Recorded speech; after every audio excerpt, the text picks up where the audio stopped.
I caught my husband texting my sister late at night. When I confronted them, they blamed me for overreacting. And here's what I did. It started 3 weeks ago when I noticed my husband Elliot acting weird about his phone.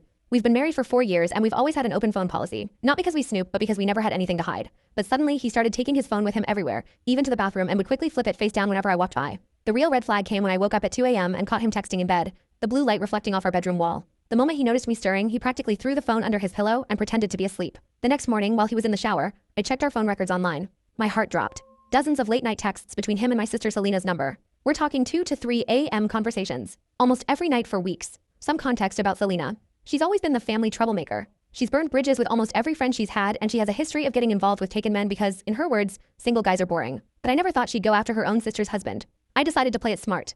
Instead of confronting them immediately, I started gathering evidence. I installed a screen recording app on our shared iPad, which Elliot sometimes uses for messaging when his phone's charging. Then I waited. It didn't take long. 3 days later, I had screenshots of their conversations. Nothing explicitly sexual, but definitely inappropriate. Elliot, you understand me in a way Rose never could. Selena, sometimes I wish I met you first. There were deleted messages too, which only made my imagination run wild. Here's where it gets interesting. Instead of blowing up, I decided to play the long game. I started acting extra sweet to both of them. Invited Selena over more often. Suggested she and Elliot help each other out with various tasks. All while quietly documenting everything and meeting with a lawyer. When I finally confronted them last week, they did exactly what I expected. They tried to gaslight me. Elliot got defensive. Why are you so paranoid? She's your sister. We're just talking. Selena went straight for the manipulation. Rose, you're being toxic. You need help. Elliot's just being nice because you're always so judgmental. So I leaned into it. You know what? Maybe you're right. Maybe I am being paranoid. I should probably talk to someone about my trust issues. They looked so relieved, probably thinking they'd successfully manipulated me. Last night was our monthly family dinner at my parents' house.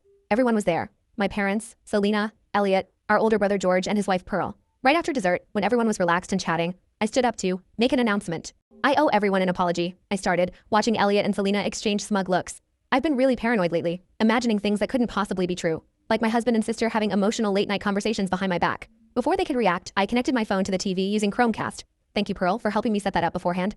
And started playing a slideshow. First came the phone records showing their late-night texting patterns. Then the screenshots. The best part? I had secretly recorded their gaslighting attempts when I confronted them. Watching their faces as their own voices filled the room trying to make me sound crazy was absolutely priceless. Elliot tried to storm out, but George, who's built like a linebacker, blocked the doorway. Selena burst into tears, claiming she never meant to hurt anyone.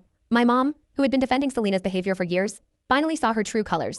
I ended the presentation with copies of divorce papers, already filed, and evidence that Elliot had been planning to use my mental instability against me in court. The look on his face when he realized I'd been 3 steps ahead this whole time, worth every second of playing dumb.